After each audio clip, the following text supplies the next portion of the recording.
I'm giving you the Bliss version, which is the one that's in the Lincoln bedroom and in the Lincoln Memorial. If you saw Saving Lincoln, they used the Everett version. So I'm a real big believer that the Bliss version is the authentic one. So here's how it goes. I'm going to stand for this one.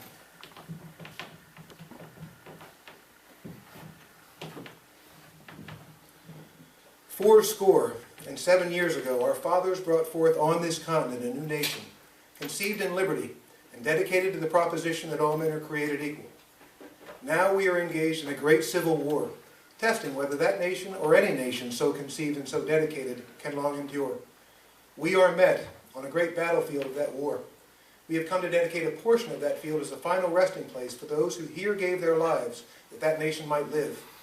It is altogether fitting and proper that we should do this. But in a larger sense, we cannot dedicate, we cannot consecrate, we cannot hallow this ground. The brave men living and dead who struggled here have consecrated it far above our poor power to add or detract. The world will little note, nor long remember what we say here, but it can never forget what they did here.